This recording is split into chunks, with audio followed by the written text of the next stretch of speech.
Buenas noches con todos. Sean bienvenidos a esta clase demostrativa del canal Bioelectrónica, en donde vamos a trabajar algunos ejercicios del simulador Ser Bachiller y donde vamos a explicar de manera gratuita algunas de las principales herramientas que se están utilizando actualmente pues, para el examen Cenecit EAES. Va a ser una clase de 1 hora o 40 minutos, dependiendo de la cantidad de personas que nos podamos conectar. Y pues mientras más personas podamos estar dentro de la reunión, pues mejor para todos nosotros. Vamos a recordar que gran parte de lo que estamos haciendo como local y como institución acá en la ciudad de Cuenca es poder ayudar a los estudiantes a rendir este examen Ser Bachiller, que es pues una herramienta fundamental para poder ingresar a la universidad. La temática del día de hoy va a girar alrededor de lo siguiente, principalmente esto de aquí. Para el día de hoy vamos nosotros a elaborar, a trabajar simuladores del tipo de física. Es uno de los temas, podría decirse entre comillas, nuevos para este año y que se han estado tomando durante los últimos exámenes. Tenemos preguntas del examen Ser Bachiller del año 2020 para el régimen Sierra. Todas las preguntas que pudimos recolectar han sido almacenadas en una base de datos y van a ser las que vamos a resolver el día de hoy. Por razones de confidencialidad, las preguntas del régimen Sierra han sido borradas todos los números de cédula de los estudiantes que han confiado en nosotros. Por ende, vamos nosotros a trabajar y a observar las preguntas y simplemente las preguntas que vamos a resolver. Sí, vamos a comenzar nuestra clase del día de hoy basados en estos preceptos y les pido de favor que si tienen alguna duda me la hagan llegar a través del chat interno. Estamos para contestar a todos los estudiantes. Esta clase está siendo grabada y será subida a las redes sociales del Centro de Nivelación Académico Bioelectrónica de la ciudad de Cuenca. Pueden seguirnos en nuestra página de YouTube y en nuestra página de Facebook. Y vamos a comenzar entonces. Tenemos aquí algunas preguntas que vamos a ir resolviendo para este examen Ser Bachiller, pues, de este año, de este año que se acerca, ¿no?, para el régimen Costa. Y, bueno, muchas de las preguntas del Ser Bachiller a veces se repiten, a veces calzan entre ellas, entonces es bueno tener una base fija acerca de estas. Tenemos aquí un ejemplo de ellos, ¿no? Nos dice el ejercicio: en un partido de fútbol se cobra un tiro libre. Un jugador patea el balón y este sale disparado con una velocidad inicial y nos dice BO. No nos está dando la velocidad inicial, no es un ejercicio del tipo explicativo, del tipo demostrativo. Yo tengo BO y tengo que trabajar con eso, cuyo módulo es de 36 metros por segundo. Gracias a las prácticas, se conoce que el balón caerá a X metros de distancia. Bien, nos dice el ejercicio, ¿no? Considerando que G es igual a 10 metros por segundo al cuadrado. Esto es algo muy importante. En la Cenecit se trabaja generalmente con el elemento G igual a 10. Ustedes saben que G vendrá a representar la gravedad y nos enseñan a nosotros que gravedad es 9.8. ¿Por qué viene a ser 10? Pues es más fácil trabajar los cálculos en 10. Y hay preguntas en la Cenecit en las que no se coloca esta observación. Es bueno que la hagamos, ¿no? La gravedad se trabaja en 10. Determine la afirmación correcta. Nos dice: la altura máxima que el balón alcanza es de 36 al cuadrado por seno al cuadrado ángulo dividido entre dos ángulos metros y tarda 3,6 segundos, perdón, 3,6 seno del ángulo segundos en llegar a esa altura. Es la primera opción. La segunda opción nos dice: el balón tarda 36 seno del ángulo dividido entre 5 segundos en tocar la cancha y su alcance máximo es de 36 al cuadrado seno al cuadrado entre 5 metros, ¿ok? Esto suena a un trabalenguas, ¿no? Para poder resolver un ejercicio de movimiento parabólico o cualquier ejercicio de física, lo primero que tenemos que hacer es disponer de un formulario y poder analizar qué elemento es el que yo voy a utilizar para este formulario. En este caso, esto es un tiro parabólico. Así que lo que yo debo disponer son fórmulas del tiro parabólico. Es muy importante que nosotros sepamos definir cuáles son las fórmulas del tiro parabólico que vamos a utilizar. Si se darán cuenta, este tiro parabólico tiene una característica muy, muy marcada, y es que es un tiro parabólico que parece ser un tiro parabólico perfecto. Es decir, donde empieza, termina el tiro. Entonces, para esto disponemos de un grupo de fórmulas que son las que voy a proyectarlas precisamente ahora. Vamos a proyectarlas. Listo. Estas son las fórmulas de una parábola de tipo perfecto. Una parábola de tipo perfecto nos referimos, como les decía, a un tiro de este estilo. Donde empiezo, termino, a la misma altura. Entonces, no me voy a complicar usando fórmulas que se deriven del MRU, del MRV, no voy a hacer todo ese proceso, ¿no? Lo que me voy a concentrar yo para olvidar estas fórmulas es utilizar las fórmulas del tiro perfecto, que son las que están aquí, que nos dice que tiempo es igual a 2 velocidad inicial por seno del ángulo dividido entre gravedad. Así de simple, simplemente tengo que utilizar esta fórmula y poder resolver el ejercicio. Esta fórmula de aquí. Recordemos qué es lo que me dice el ejercicio. El ejercicio me está diciendo muy claramente que lo que quiere que hagamos es lo siguiente. Consideremos o calculemos la altura máxima y el tiempo que tarda en llegar a esa altura máxima. ¿Ok?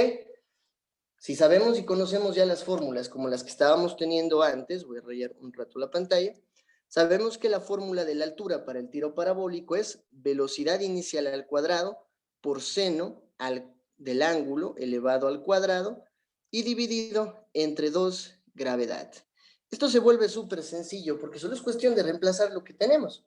Ya me dice que la velocidad inicial es de 36, así que aquí va a ir escrito 36 al cuadrado por el seno al cuadrado del ángulo. Recordemos que si es que yo escribo, pues cuadrado del ángulo es exactamente lo mismo que escribir seno del ángulo elevado al cuadrado. Ambos representan exactamente lo mismo.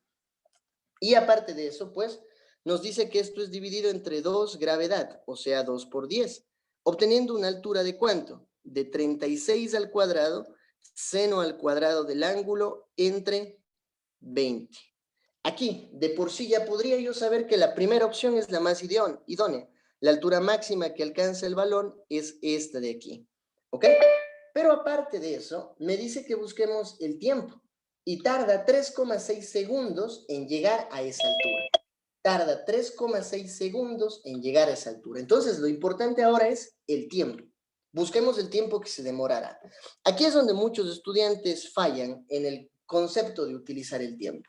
La fórmula que acababa de mostrarles nos decía que el tiempo es igual a 2 por velocidad inicial por el seno del ángulo dividido entre la gravedad.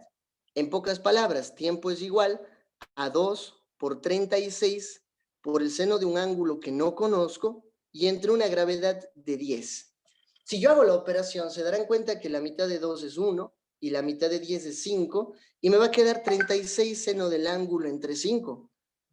Y esto, en cambio, le pertenece a la fórmula, a la respuesta de abajo. Entonces, ya estamos en una confusión, ¿no? ¿Por qué ahora la primera respuesta me sale arriba y la segunda respuesta me sale abajo? Esta es una de las principales trampas, por así ponerlo, o dificultades que pone este examen. Tenemos que analizar un poco más la situación. Me dice, y tarda 3,6, ¿y qué tiempo demora en alcanzar esa altura? Estamos hablando de la altura máxima. La fórmula que ustedes tienen aquí no calcula el tiempo en el que me demoro en llegar a la altura máxima. Esa me calcula el tiempo en el que me demoro en recorrer todo el sistema, porque es una fórmula general, ¿no? Me va a calcular todo, no solo la mitad. Si yo quiero solo la mitad, ya que la altura máxima, ¿dónde se va a alcanzar? En la mitad del recorrido, entonces yo debo buscar la mitad del tiempo. La mitad del tiempo que estoy buscando. Podríamos entonces considerar lo siguiente.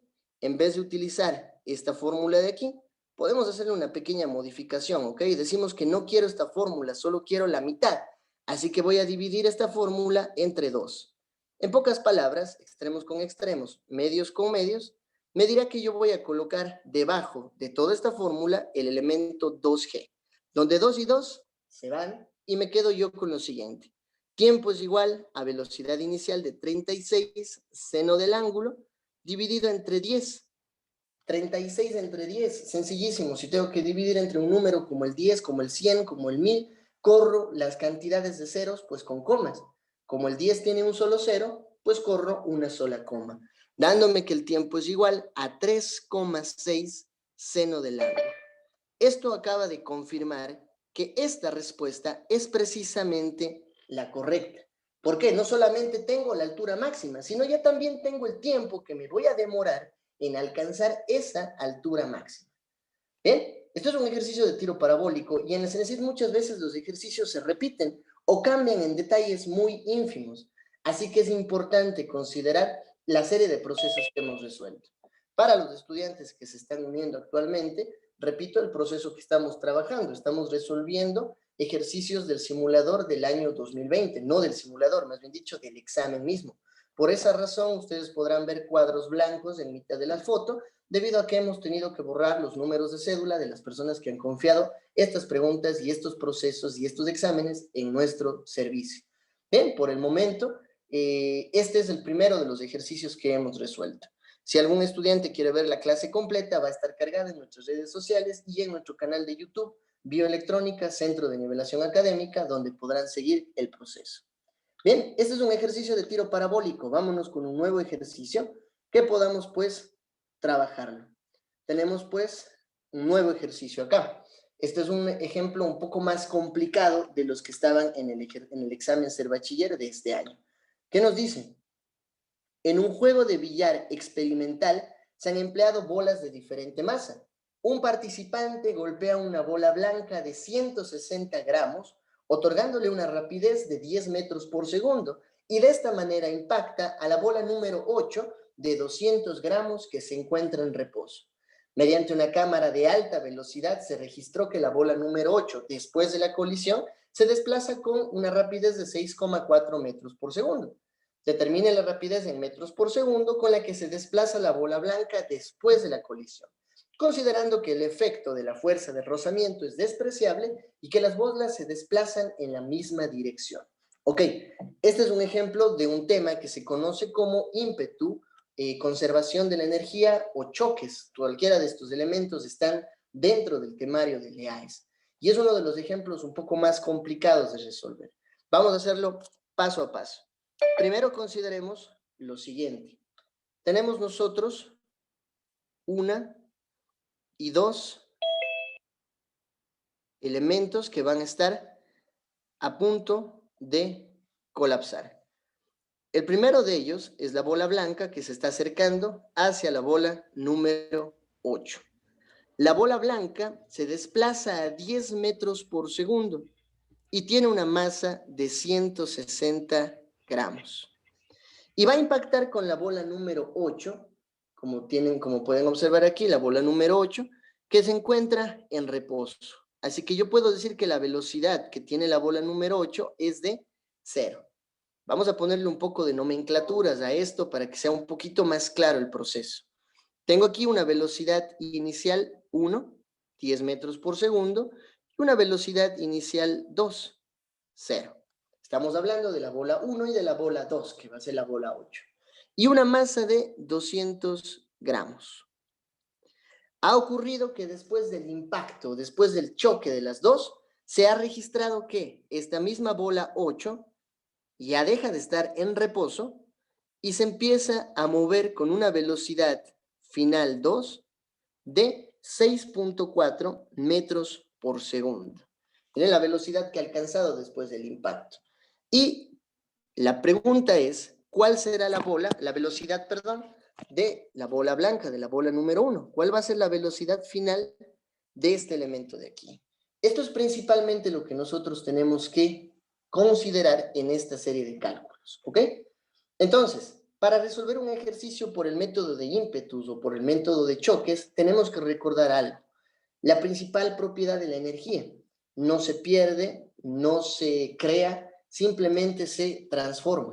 Entonces, todo lo que llega en un sentido tiene que seguir saliendo en el otro. Vamos a colocar aquí entonces dos escenarios. Aquí vamos a colocar un antes y acá después del choque vamos a llamarle pues como un después. Y vamos a igualar ambos escenarios. Todo lo que pasó antes va a ser igual a todo lo que ha sucedido después del impacto. Vamos a cambiarle al color rojo. Listo, para que sea un poco más visible. Listo. Entonces, vamos a observar con detalle. Siempre utilizaremos para choques una fórmula, la fórmula del ímpetu, que nos dice que masa se debe multiplicar por velocidad. Vamos observando qué es lo que tenemos antes. Antes se mueve la bola blanca, así que vamos a llamar masa 1 por velocidad 1 inicial. ¿Quién más se mueve antes? La bola negra no se mueve, así que 0. Vamos con el después. ¿Quiénes se mueven en el después? Se mueve la bola blanca, vamos a poner masa 1. Recordemos que por el hecho de que hayan chocado, no tiene por qué haber cambiado las masas van a seguir siendo las mismas. Así que pongamos masa 1 por velocidad final 1, más la bola negra se mueve la bola negra, así que sería masa 2 por velocidad final 2. Listo. Esta es, por así decirla, la fórmula que se utilizaría, pero en realidad es más necesario antes que una fórmula, un análisis. Porque si la bola 8 se hubiese movido al comienzo, esto ya no fuese válido. O si me hubiese dicho, ¿sabe qué? La bola 8 se movía hacia la bola 1, entonces aquí en vez de colocar el más, yo debía haber colocado el menos, ¿no? Y en vez de colocar el 0, yo hubiese tenido que poner pues masa por velocidad. Sin embargo, para respetar el proceso en este caso, vamos a continuar en esta operación. Borraré toda la información de este lado para disponer de más espacio y vamos a recordar que lo que buscamos es la velocidad final 1, o sea, la velocidad de la bola blanca después del choque. Vamos a condensar estas operaciones y empecemos a reemplazar. La masa de la bola 1 es de 160 gramos. La velocidad inicial con la que se movía la bola 1 era de 10. El 0 podemos omitir. La masa 1, la masa de la bola número 8 es de 200 gramos. La velocidad final 1, perdón, aquí estamos hablando de la bola blanca, esto sería 160 por velocidad final 1. Y ahora sí, la masa 2 es de 200, que multiplica a 6,4. Recordemos que una de las condiciones del examen Ser Bachiller de este año, del examen EAES, siempre va a ser pues evitar el uso de una calculadora. Significa entonces que vamos a intentar hacer esta operación sin el uso de la misma. Vamos haciéndolo. 160 por 10, muy fácil. Solamente aumento un 0 y tengo pues la respuesta, 1600. Es igual, 160, que es la masa de la bola 1. Como les decía, las masas no van a cambiar por el hecho de que hayan chocado. Las masas seguirán siendo las mismas. Velocidad final 1, más 200 que multiplica a 6,4. ¿Cómo podemos realizar la operación de 200 por 6,4 de manera rápida? Simplemente tenemos que hacer lo siguiente. Si yo multiplicase, en vez de que sea 200, solo multiplicase un 100, por ejemplo, por 6,4, ¿cuánto me daría esa operación? ¿Cuántos ceros tendría que recorrer? El 100 tiene 2 ceros, así que yo tendría que recorrer 2 espacios, es decir, 6, 4 y 0. Pero ojo que estamos multiplicando por 200, así que me vería obligado a duplicar, dándome 1280. Aquí tenemos 1280.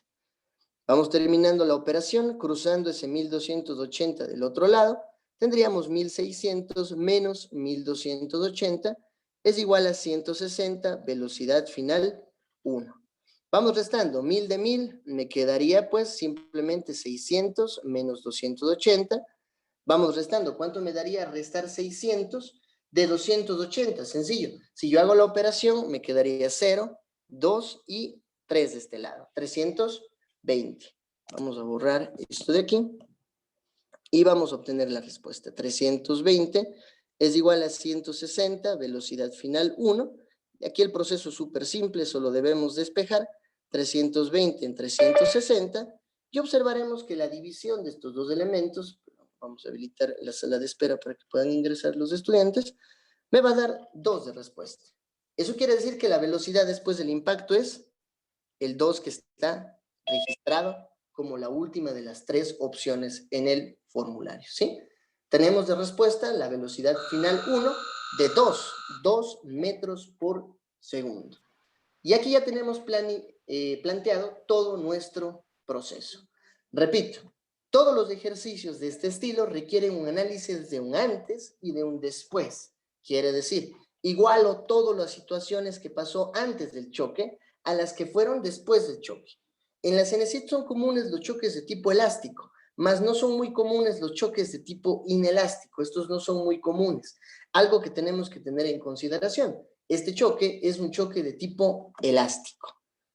Bien, tenemos nuevamente un ejercicio resuelto. Vamos a dejar de compartir un instante. Tenemos ya algunos estudiantes conectados. Vamos a abrir una nueva un nuevo ejercicio que nos va a servir pues como base para continuar nuestra clase demostrativa. Ok, denme un minuto que se abra esto y vamos a compartir. Listo. Aquí tenemos otro ejercicio, ¿no? Nos dice, un objeto de 2 kilogramos baja por un plano inclinado y pasa por el punto A, donde tiene una energía potencial gravitacional de 64 joules. Y llega a la parte más baja del plano con una energía mecánica de 100 joules, tal como se muestra en la figura. Ahí ustedes disponen pues de esta figura que nos está mostrando cómo paso del punto A al punto B, descendiendo el bloque por el plano inclinado.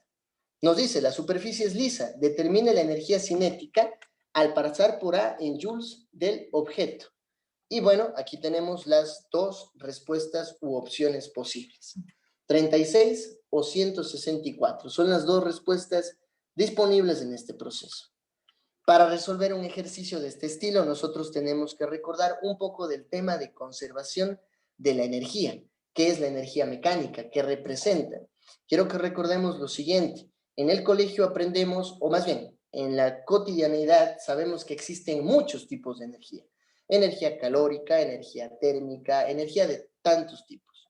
Pero en el colegio principalmente nos enseñan sobre dos, la energía mecánica y la energía calórica. Aquí estamos actualmente compartiendo una pizarra. Observemos, por favor, la energía mecánica es una de las principales que nosotros aprendemos. ¿Y la energía mecánica de qué está compuesta? Está compuesta de la energía cinética, que es aquella energía del movimiento del cuerpo que está cambiando del punto A al punto B. Tenemos la energía potencial gravitacional. ¿Cuál es la energía potencial gravitacional? Aquella energía de la que habla cuando hay una altura. Cuando yo estoy a cierta altura hay una energía potencial gravitacional. Si alguno de ustedes está teniendo esta clase desde el segundo piso de su casa o desde un edificio, no sé, ustedes ya tienen energía potencial gravitacional. ¿Por qué? Porque están a una altura. Porque el proceso de moverme hacia arriba está haciendo que yo actúe en contra de la gravedad y me está regulando y me está dando energía. Y por último, la energía potencial elástica. Las tres energías conforman a la energía mecánica. Son las tres energías principales.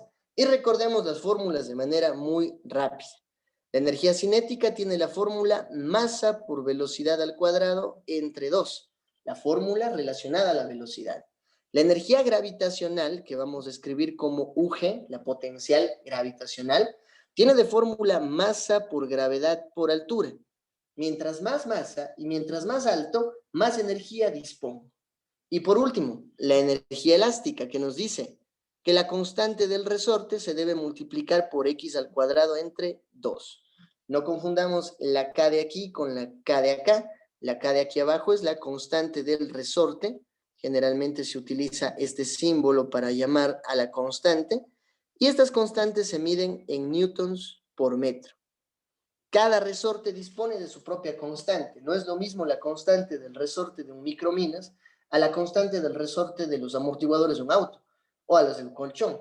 Cada una tiene diferente valor. Las constantes, mientras el resorte más grueso sea, mayor la constante. Vamos a hacer entonces la siguiente consideración, y esto es lo más interesante de estudiar las energías. Siempre se va a conservar. Vamos a poner el caso en el que algunos de ustedes lanzan un cuerpo desde cierta altura.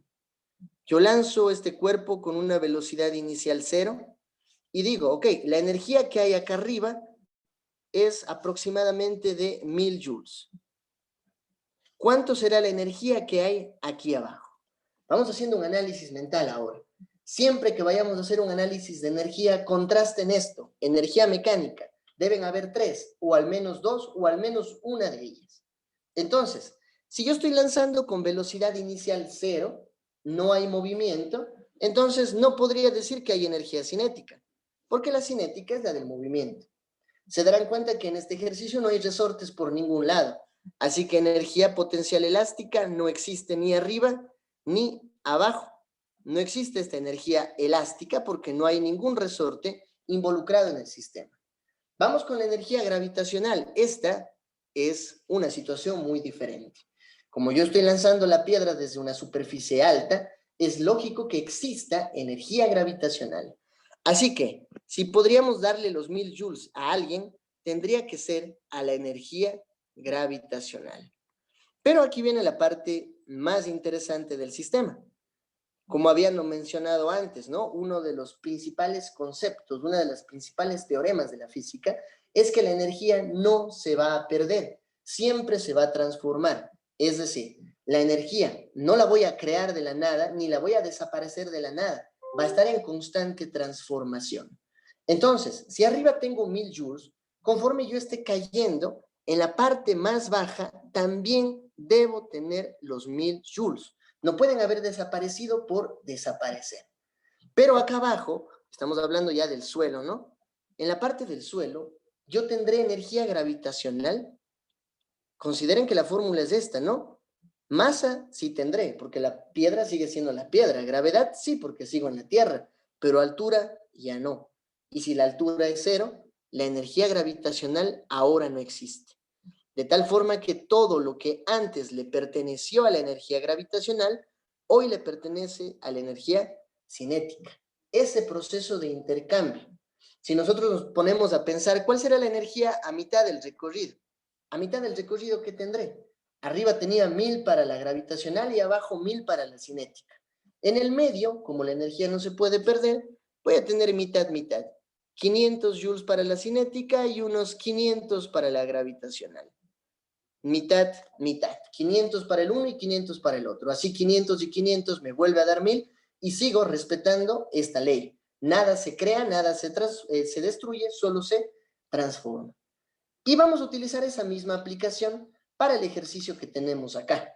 Ahora que ya tenemos este concepto en mente, podemos contestar esto con suma facilidad. Me está diciendo aquí que al pasar por el punto A, tiene energía potencial gravitacional de 64 joules. La UG que yo coloqué acá, pues en las CNCs las están poniendo como EP, energía potencial. No es la mejor nomenclatura a utilizar, pero bueno, vamos a considerar que tenemos la energía gravitacional ahí en el punto A. Dice, determine la energía cinética al pasar por A. Es decir, en el punto A sí había energía cinética. El problema es que no sé cuánta. Energía gravitacional sí hay 64 joules. Bien, ahora en la parte de abajo dice que la energía mecánica es de 100 joules. Recordemos, la energía mecánica está conformada por las tres, tanto cinética como gravitacional como elástica, que obviamente aquí no está. Pero entre estas dos hay 100 joules. Ahora aquí va el análisis profundo. Como habíamos dicho, no se crea ni se destruye, solo se transforma. Si abajo yo tengo 100, obligatoriamente arriba tenía que haber tenido 100. Tenía que haber habido aquí 100 joules. Eso es obligatorio, ya que abajo tengo 100, arriba tengo que tener 100. Entonces, el proceso aquí se vuelve muy sencillo.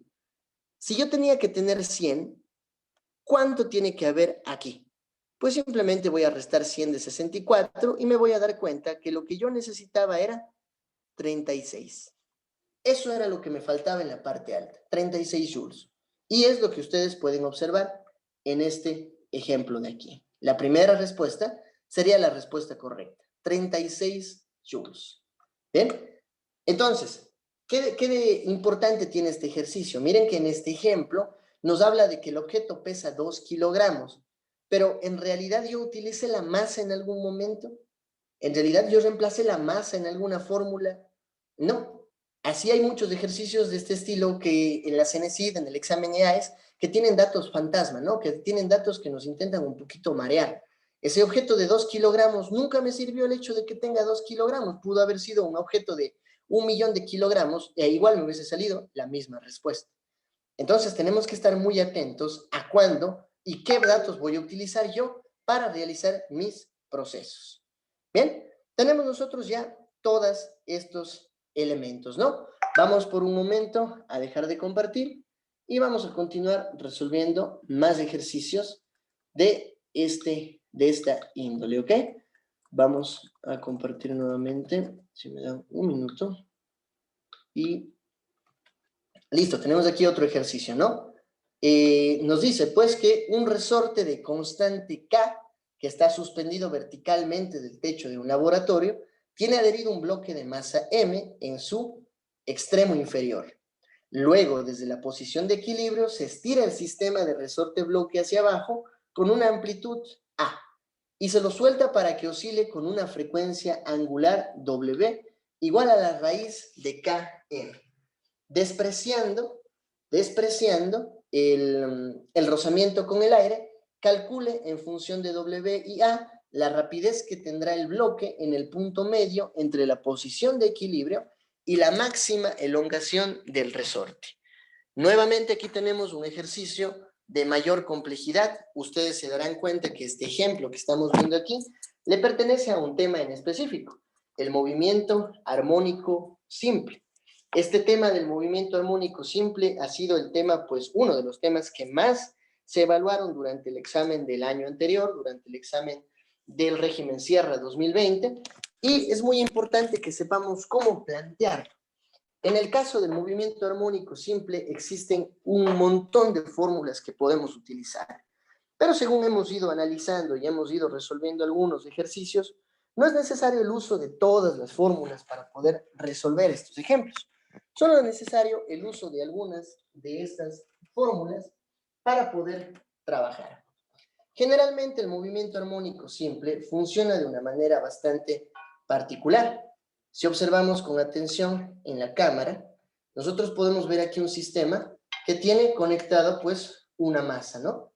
Al momento que yo estiro la masa, inicia un movimiento armónico. ¿Cuál es el movimiento armónico? Subir y bajar. Subir y bajar de la forma en la que ven ustedes al resorte.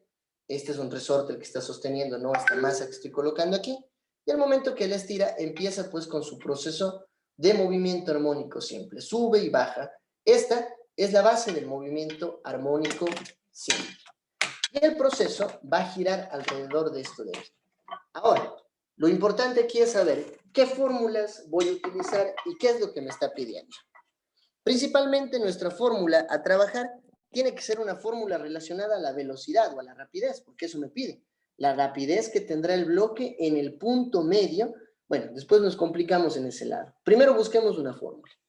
Se dice que la fórmula de la velocidad o de la rapidez, aunque no son lo mismo, ¿no? Velocidad y rapidez son dos cosas diferentes, pues voy a utilizar por ahora este mismo nombre para referirme a este ejemplo.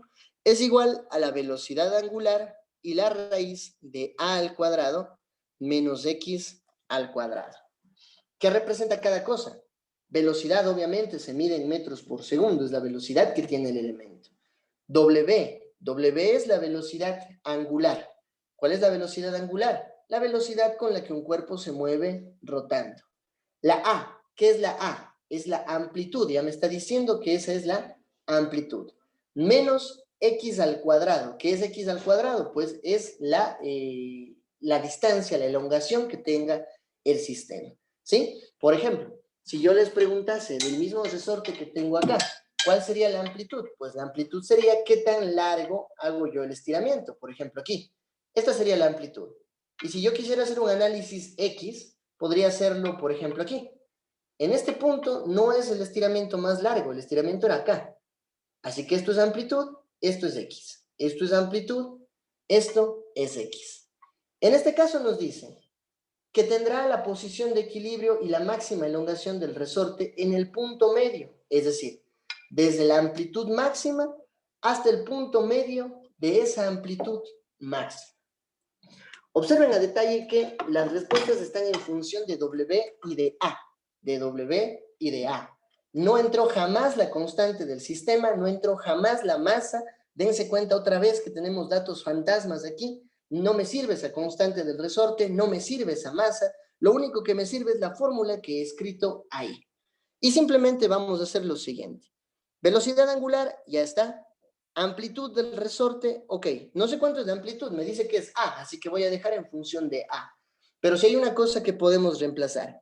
Me dice a mitad del camino de la amplitud, en el punto medio entre la posición de equilibrio y la máxima elongación, en el punto medio de la amplitud. O sea, amplitud dividido entre 2. Y obviamente esto elevado al cuadrado. Velocidad sería igual a velocidad angular raíz de amplitud al cuadrado menos Si a la A yo le elevo al cuadrado, obtengo otra vez amplitud al cuadrado dividido entre si al 2 yo le elevo al cuadrado, obtengo 4. ¿Estamos hasta ahí? Amplitud al cuadrado menos amplitud al cuadrado entre 4. Vamos a hacer un mínimo entre los dos, un mínimo común múltiplo. Velocidad será igual a W, que multiplica la raíz de el mínimo entre estos dos, como decimos va a ser 4.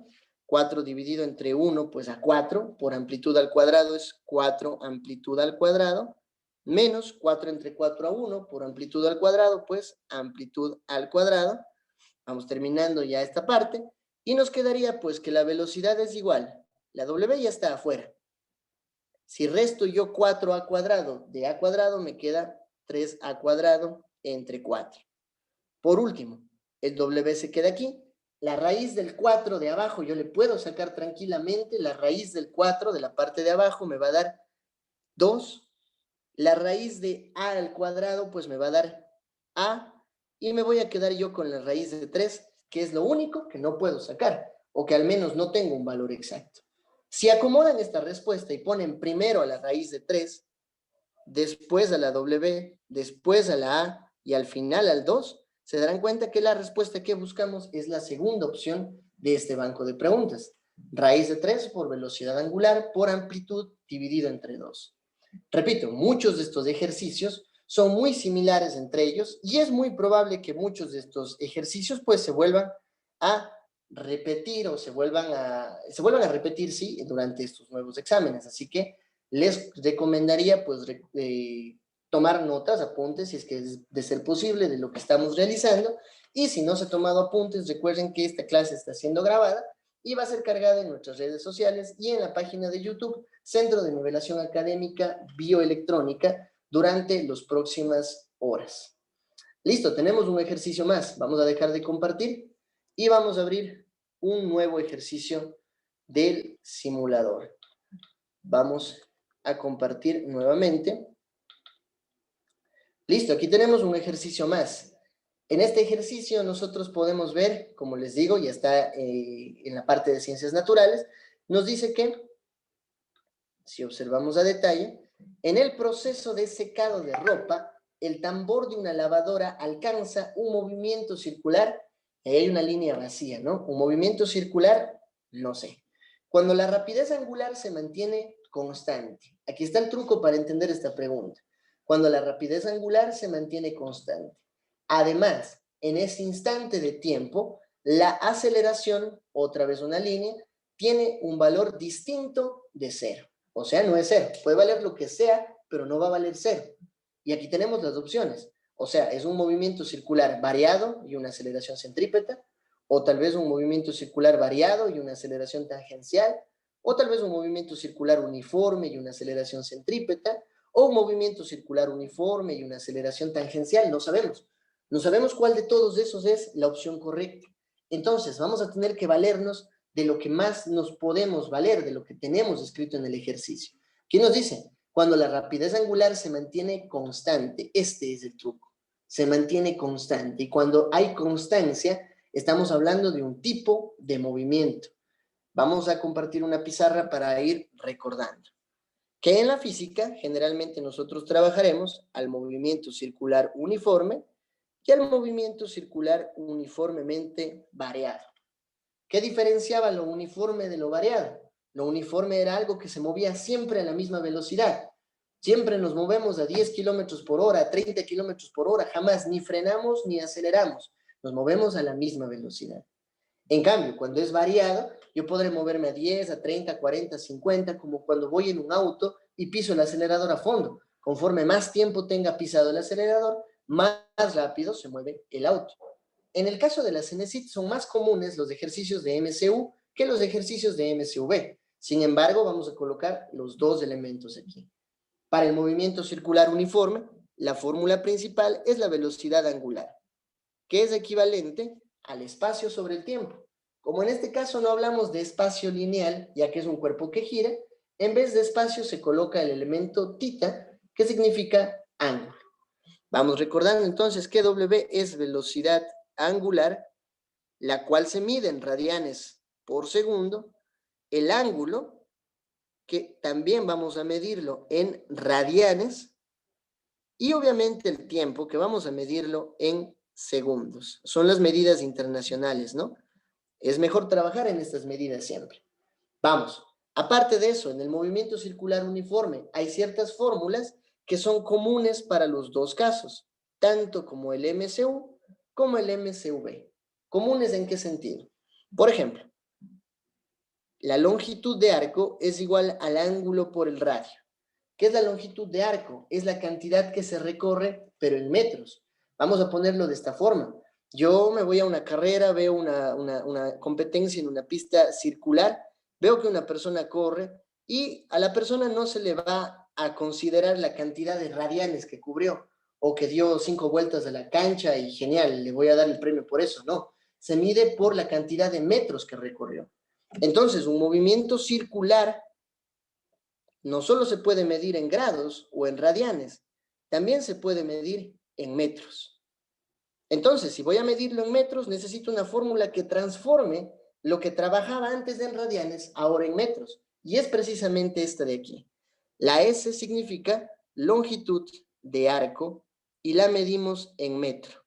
Obviamente, θ es el mismo ángulo que estamos nombrando y la R es el radio, el cual se mide en metros igualmente. Bien, démonos cuenta que toda la vida hemos usado esta fórmula, solo que ahora le estamos poniendo un nombre. Cuando alguien le ha pedido en la escuela que calculen el perímetro de un círculo, ustedes han usado esta fórmula de aquí. Perímetro es igual a 2pi por radio. Esa es la fórmula. Ahora, recordemos lo siguiente. 2pi en radianes, ¿cuánto representa? Representa una vuelta. O sea, toda la vida ustedes han dicho pues que el perímetro es igual a una vuelta por el radio. Es decir, la fórmula que estamos utilizando ahora.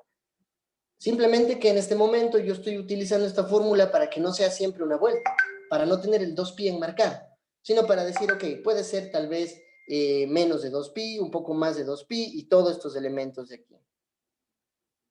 Listo. Bueno, nos dicen que, bueno, estamos ya cumpliendo la hora.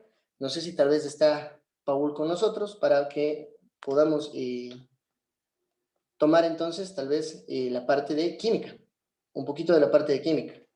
Paul. ¿Sí? Tal vez esté el docente de química con nosotros. Me parece que todavía no está. Ok. Hola Adrián, ¿me llamaste?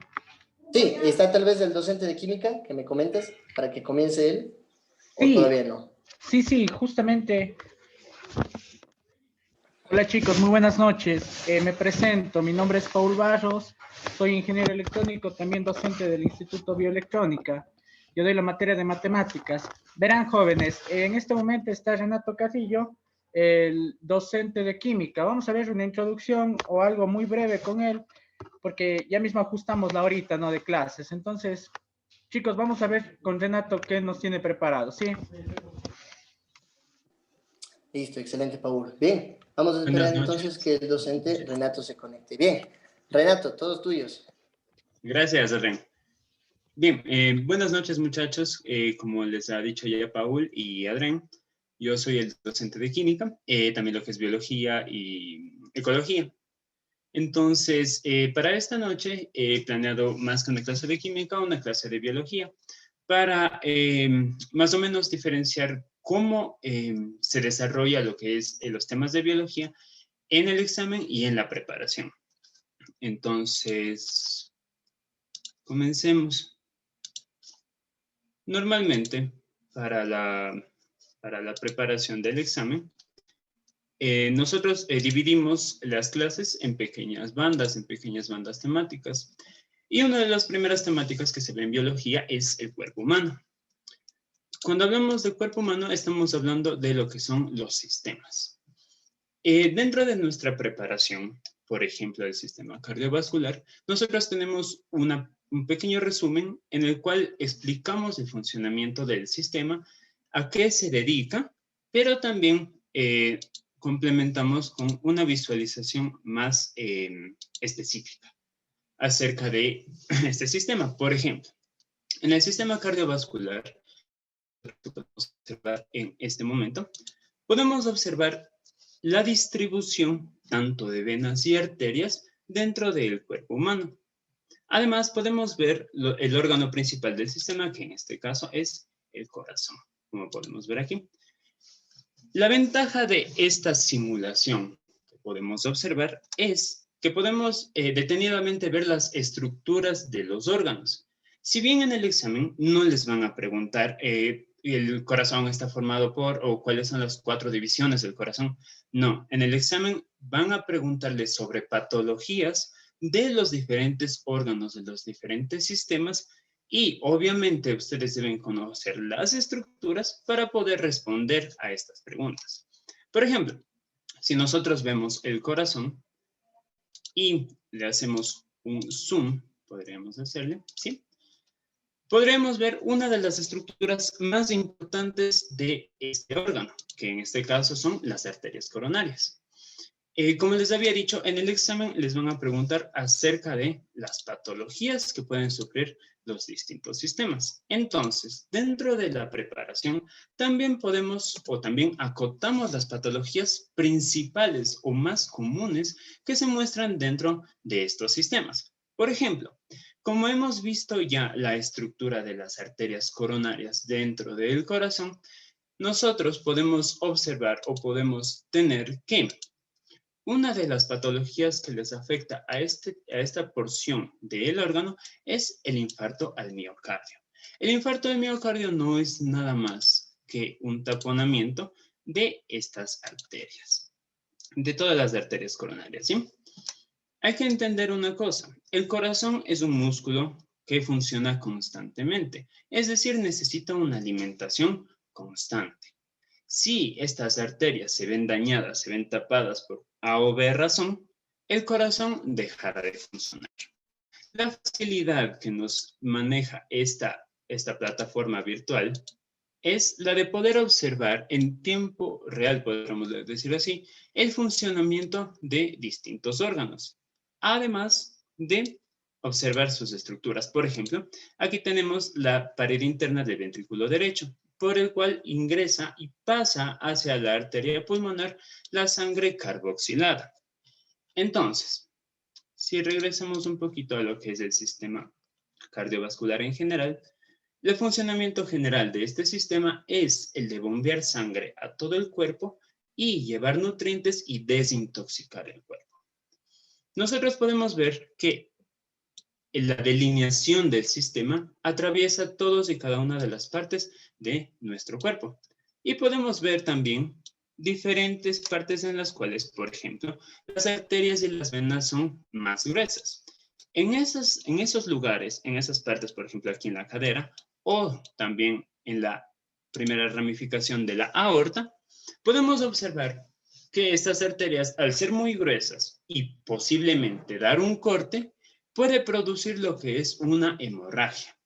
Una arteria, recordemos que es un tejido que tiene pulsaciones constantes. Al tener pulsaciones constantes, una hemorragia puede ser mortal debido a que la sangre se perderá con mucha más velocidad. Además, este sistema nos permite evidenciar la unión o el trabajo entre sistemas vitales. Por ejemplo, otra de las funciones específicas del sistema cardiovascular es transportar la sangre oxigenada y la sangre carboxilada desde y hacia los pulmones. Como nosotros podemos ver aquí, el sistema respiratorio está asociado al sistema circulatorio.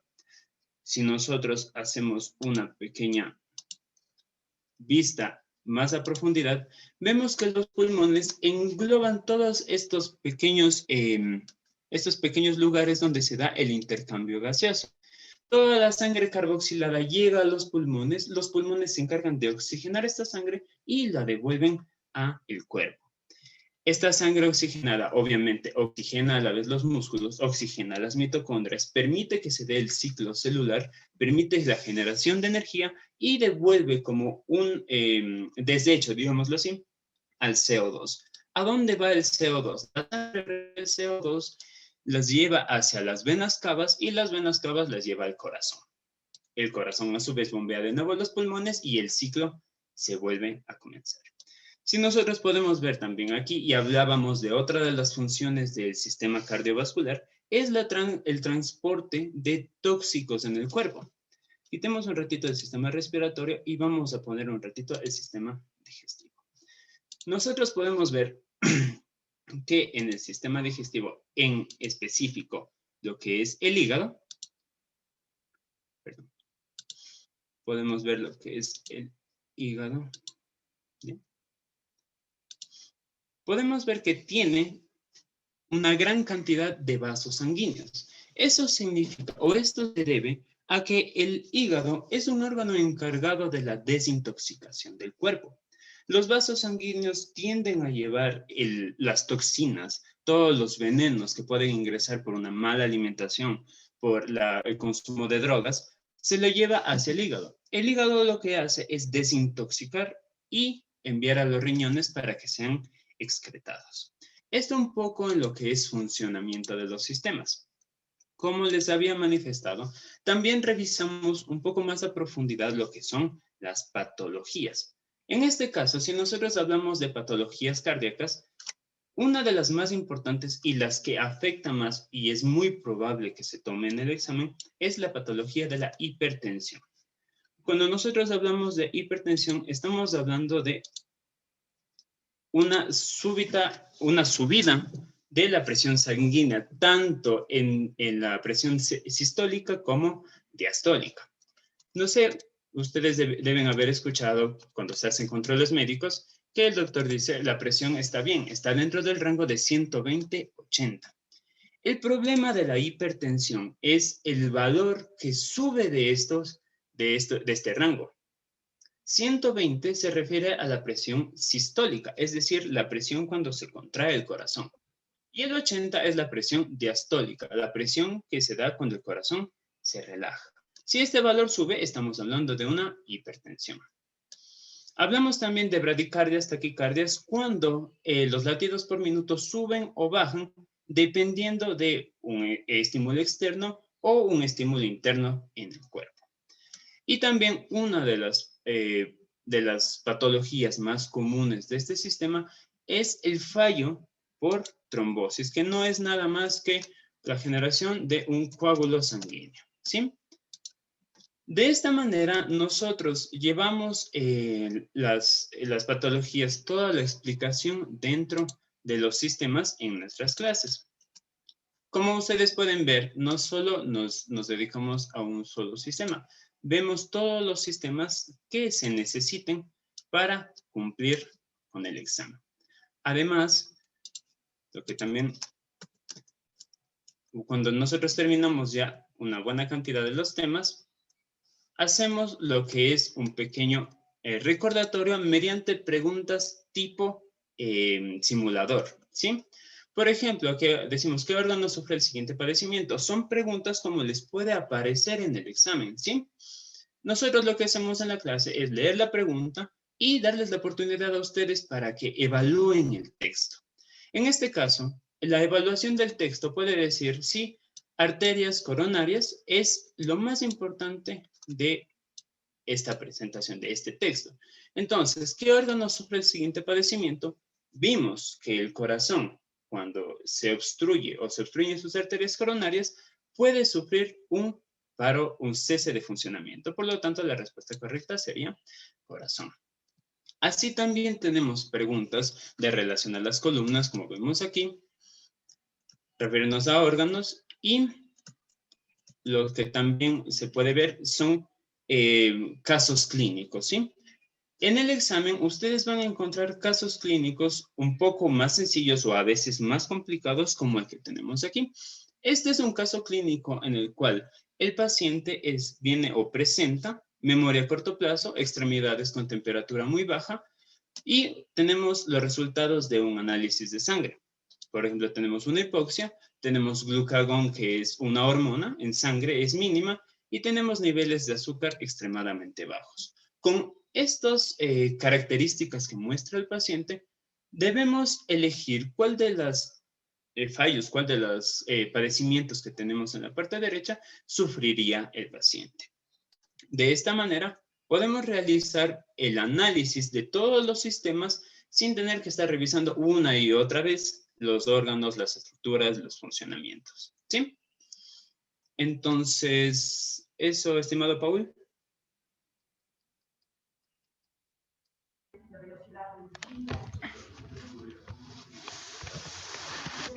Bueno chicos, muy buenas noches. Nuevamente espero, la verdad, espero que hayan disfrutado de esta primera clase demostrativa y cualquier duda, jóvenes, con ustedes yo estoy en contacto en WhatsApp con la gran mayoría, creo que son a los que les envié, ¿no? El link. Entonces me comentan nomás cualquier inquietud que tengan. Creo que la gran mayoría aquí son para el examen de febrero. Eh, ya se nos viene, prácticamente es en un mes. Y yo ya les envié los planes. Ahí vean, chicos, qué plan más les conviene y si desean ingresar al centro de nivelación, con muchísimo gusto, la verdad. Estamos con las puertas abiertas para poderles recibir aquí de la mejor manera. El día de hoy ya vieron la materia de física y química, más o menos se maneja la misma metodología en el área de matemática y en el área de social y lingüístico. Les agradezco de antemano por la atención prestada y bueno, muchísimas gracias también a Adrián y a Renato.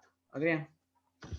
Muchas gracias, Paul, muchas gracias, Renato, y muchas gracias a todos los que estuvieron presentes el día de hoy. Esperamos poder tenerles en futuras clases y que puedan ser parte de nuestra institución, ¿sí? Muchísimas gracias y una buena noche. Hasta luego.